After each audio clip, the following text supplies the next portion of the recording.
Welcome inside another edition of the Sunday interview. I am your host, Stingray, aka Stephen Ray, for today because Joey unfortunately had something other come up. So on this episode today, we're going to be talking with Milton, who is the host of Jiu-Jitsu Dummies. So without further ado, let me just go on ahead and pull him in. Milton, how are you doing today, sir? Hey, Steven, how you doing, man? I'm doing good. Doing good, man. And thank you for joining me. And real quick, I want to ask, basically tell us what Jiu-Jitsu Dummies is all about. I started a podcast. Let's go with, I started training about 6.5 years ago. I started training Jiu-Jitsu. Which, as you may know, is the ground elements of MMA, right? So, it's the grappling. Some people would call it the wrestling side of martial arts. But just fell in love with the sport. I had a T-shirt website. Wound up changing my T-shirt website from what it was actually an MMA site to actually doing just Jiu-Jitsu specific T-shirts. And forgive me if you hear any of that banging in the background. There's somebody in another townhouse. I think they're doing some construction. I don't know if you can pick that up. You're good. But fast forward just a couple of years into training, I was out having a couple of beers with my friends, probably more than once, and we just have these incredible conversations about the sport and training. And it's a small community. We're like a community inside of a community. Jiu-Jitsu specifically is this community inside of MMA. We're very close to one of the biggest training facilities in the country, really probably in the world, when it comes to outputting MMA stars or UFC stars, specifically American Top Team. So we had stories, good and bad experiences that we had with our coaches and gyms, craziness, funny stories. Drama, guy brings a gun and goes after his coach who's cheating on him. His wife is cheating on him with his coach. So just these crazy stories. And we just said, it would be awesome if we could record this and the white belts in our world could hear this stuff. And it's how it was born. And then, from there, again, converted the T-shirt website to the Jiu-Jitsu store, started the podcast. And even started a foundation where we award one-year scholarships to just amazing people. Our first two have been kids, but we could talk a little bit more about that too. But yeah, it consumes my world outside of my regular 9 to 5, which is, I'm a marketer by trade. Awesome. Well, my next question is why the dummies? Because you guys obviously, know a lot about this stuff. So why the dummies? So I wanted to be. I'm a jokester, just naturally. I just love to laugh. Jiu-Jitsu idiots was too strong. That was the original name. I wanted it to be self-deprecating. At the time, I was already a purple belt. I am still a purple belt. Hopefully, on the cusp of a promotion. But I wanted, as a purple belt, it's white, blue, purple, brown, black. And then you have corals and reds and things like that, variations as you get. I mean, you'd have to be, 30 years in training to get anything beyond a black. But, I wanted people to understand that as a purple belt, I wasn't coming across like I knew it all. I wanted people to understand, hey, look, I'm learning, just as much as you are. When we're talking to a guest, when our original format before COVID was a round table of people, and then it kind of evolved into interview style because of COVID, where we have somebody come in, but it would be 3 or 4 hosts with a guest. And then it turned into really me doing most of the interviews like we're doing here. And in some cases, I'd have 1 or 2 co-hosts as well. But, it kind of changed things for us. But it was, hey, I want to learn too. I have questions. And I may be learning something for the first time as a white belt. But I can also tell that white belt what I've been through and my journey, and not just a black belt preaching, yeah, you got to train every day. And, no, listen, I was hurt. Stay out when you're hurt. Washing your gear and not being the stinky guy on the mat, just a different take. And we, originally it was, I had a white belt, 2 blue belts, a purple, that was me, and a black belt. So we were missing a brown, but that was our original roundtable. So we had perspective from everybody, including, people that had just recently started training. So, that was our format, and we're going to get back to that as soon as this, I don't know if you heard about this pandemic thing, but as soon as we get past this, hopefully we'll go back to that interview style, or that roundtable style again. Awesome. Well, for someone who does not understand or doesn't really know that much, what is the difference between Taekwondo and Jiu-Jitsu? I got to be careful with my answer. I was going to give the funny answer, and I don't want to piss anybody off. We talked about this in my last episode, that Jiu-Jitsu practitioners are a little bit stuck up when it comes to Jiu-Jitsu. Everybody thinks their martial arts the best. You see the Jiu-Jitsu in use in the UFC. We're the ground fighting. Specifically Brazilian Jiu-Jitsu has evolved from judo, from Japanese judo and Japanese Jiu-Jitsu, which does have more stand-up elements. Judo is throws and taking people to the ground. It has arm locks and things like that as well. But this is the ground fighting aspect.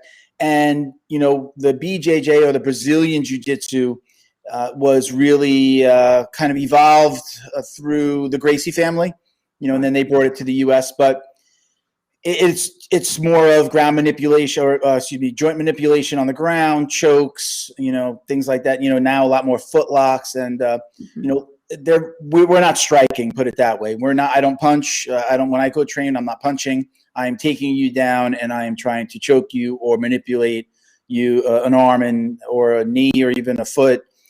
Into a position of strength where you're going to tap, and you're gonna give up the tap, or a kill, as some people would call it. You're giving up, and you're saying you win. I'm gonna stop, Uncle. Yes, please. Yeah. Well, so who are some of the biggest guests that you've had on your podcast so far? Well, actually, my biggest guest would have been last Saturday, which we were really excited about. He was in Central Time, got the timing mixed up. But we're going to have him back on later on in February. But I've had ex-UFC fighters. I've had current he had just lost his title, so bare knuckle fighting champion Jim Ehlers was on our show. I've had Jessica Aguilar, another former UFC fighter. It just so happens Jim is a former UFC fighter, and now he's in the bare knuckle fighting championship. Jessica's back into fighting, but she's also fought in the UFC. I've had who most consider the first black belt police officer in the state of Florida. We've had lots of different people, but we fell into this place where we actually wound up around the time that we started the foundation. What we did was we actually wound up bringing people that are doing amazing things within the jiu-jitsu world and within our community, more than the famous people. A gentleman, Nick from Warriors Next Adventures, who takes veterans with PTSD on these incredible adventures, hikes in the wilderness, jumping off of cliffs and going to waterfalls, doing some training of wolves, like these wolves on a sanctuary, like really cool things like that. We also work with the We Defy Foundation. We have our own foundation, but we also work with We Defy. If you could see that white logo right there above my head. That's one of our partners or sponsors, and they award one-year scholarships to wounded combat veterans. So we fell into this place where we've just been doing these incredible interviews with people that are doing really, really cool things within the jiu-jitsu community, and that's, again, the foundation came about. It was all by accident. It was not by design. Again, we started out just wanting to do roundtables, a bunch of friends talking about jiu-jitsu, and hey, let's invite, a black belt on every once in a while. And it's now evolved into this. Brendan McCatherine, who is a black belt out of 10th Planet Jiu-Jitsu, who is a black belt under a guy by the name of Eddie Bravo. If anybody knows, if anybody's ever watched Joe Rogan, he's a very good friend of Joe Rogan's. Eddie Bravo is credited with really creating a system that was really meant for MMA, specifically the UFC. He took jiu-jitsu and said, I need to make it better for the fighters that are asking me to train them for jiu-jitsu inside of the cage. I want them to be able to do jiu-jitsu but not get smashed in the face. Traditional jiu-jitsu, if I'm doing my jiu-jitsu, I'm at risk of getting hit a lot. So he kind of developed this system where a lot of people can use their jiu-jitsu without getting struck, holding somebody in a position where they really their arms and legs become ineffective. So Brendan McCathan, actually, he was the one that was supposed to be on last week, is probably going to be one of our most famous guests within our community. But then again, we've also had some really incredible people that are well known for just doing really cool things within the jiu-jitsu community. They may not be the biggest stars or the biggest winners of events, but they're certainly making an impact on our sport. Definitely. And you actually had a heart attack, correct? Yes, I did. A couple of years ago, June will be 3 years. I had what's called a non-STEMI heart attack. It was 80% blocked on my main artery, and I now have 4 stents. Lucky me. I have more parts after I left the hospital than I did going in. Well, how much did having a heart attack inspire you to push this on forward? So, I was training for what I'm going on June will be 7 years that I've been training. The heart attack happened 3 years ago. So I was pretty heavy into training. I had already drank the punch. I was absolutely addicted to jiu-jitsu and training. And I did train some stand-up and Muay Thai at my first school because a lot of jiu-jitsu schools will do a mix of, you do your jiu-jitsu and your ground training, you do your stand-up, and then there are days where you mix them together. The school that I'm at right now just specializes in jiu-jitsu. I wound up, again, about 4 years in, I have this heart attack. And what it's really made me do is not only, really value human life and my relationships with my family and things like that, but it's made me work harder to get back on the mat. I just recently came off of a lot of the medications that they give you for a few years after the heart attack, specifically things so that you don't reject the mesh stents that they put in.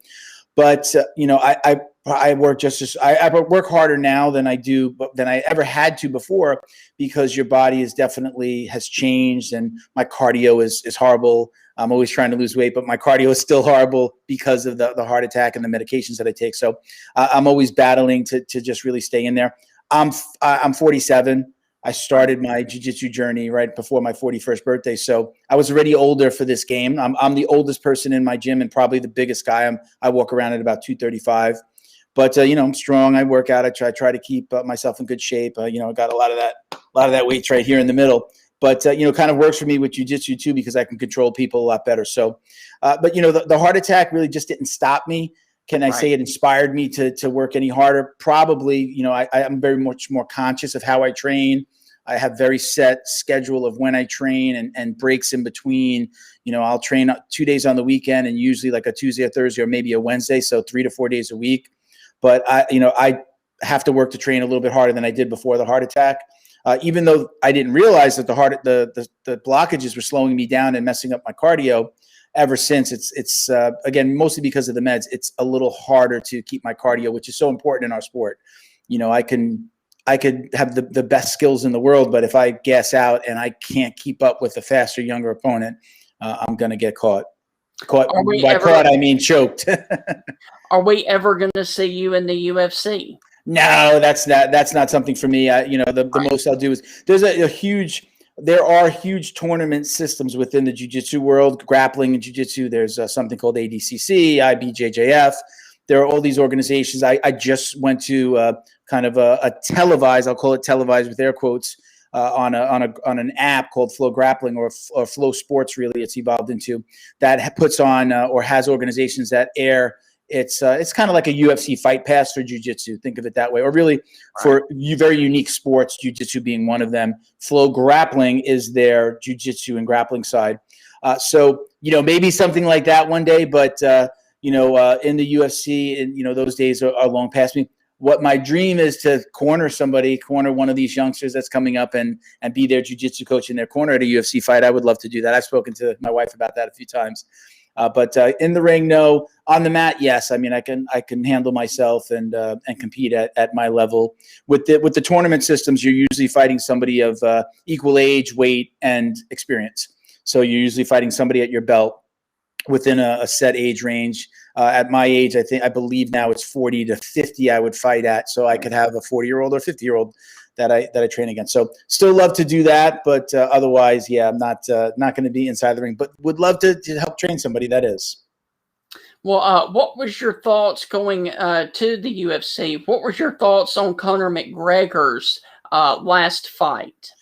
So McGregor, I'm not a big fan. I don't like. Again, talked about this a lot on my last podcast. That was right after the fight.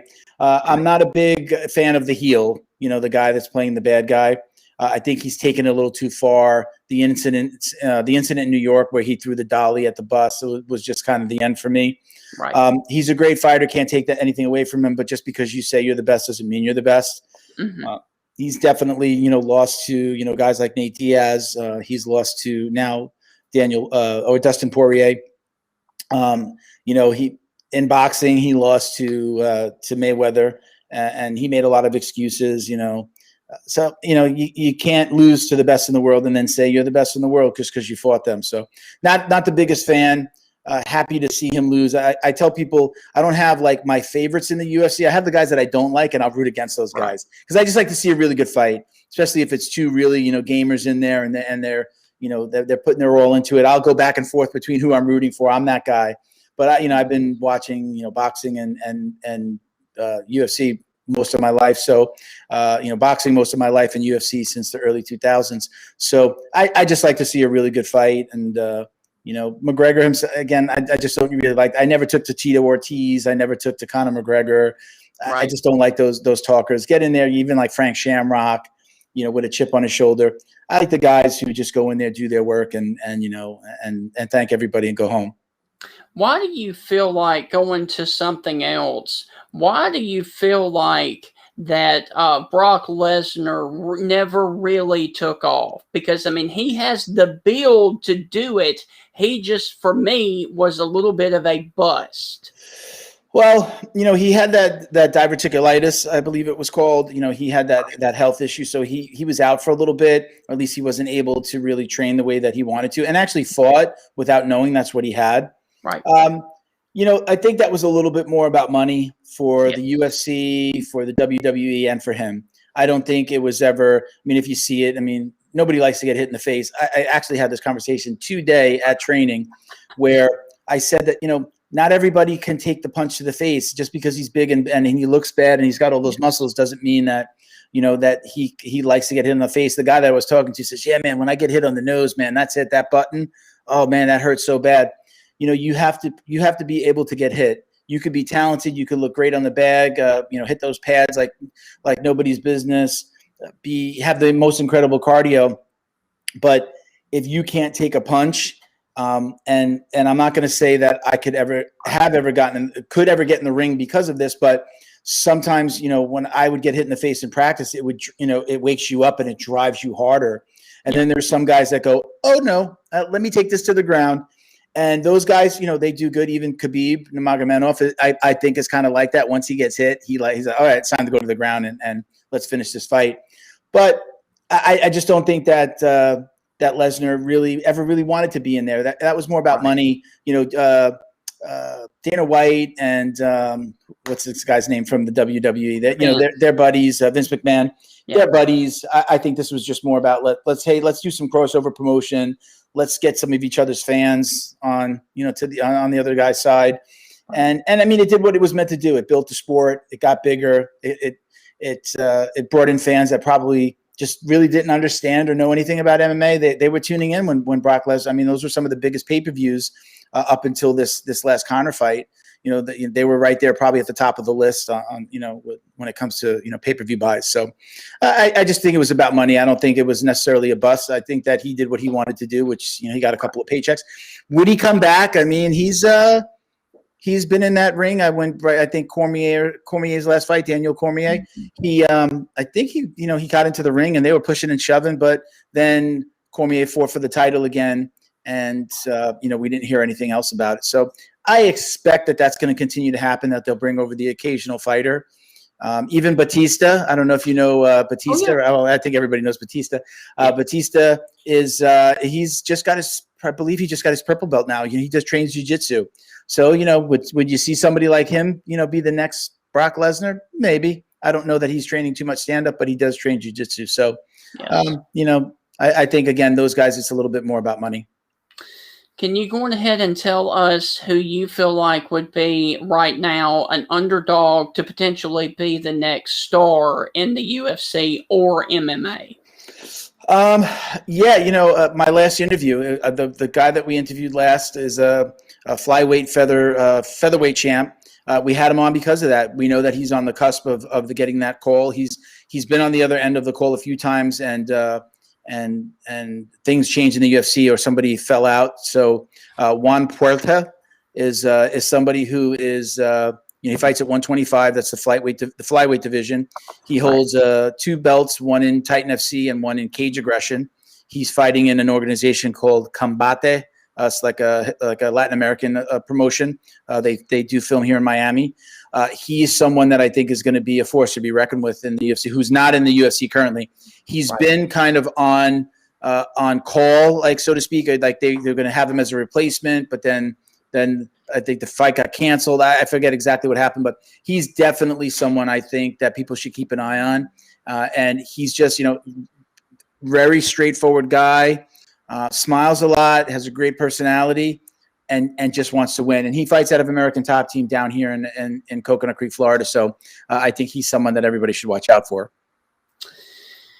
Well, your podcast and stuff is very listener-based, where they can actually send in funds and money. Tell people where they can do that, please. Yeah, so we have a couple of ways that you can work with us. Obviously, there's not a lot of money in podcasting. I don't know about you guys, but there's we appreciate sponsor support and listener support. So our listeners can go to patreon.com/Jiu-Jitsu Dummies. Spelled out. IES at the end. Dummies is spelled IES.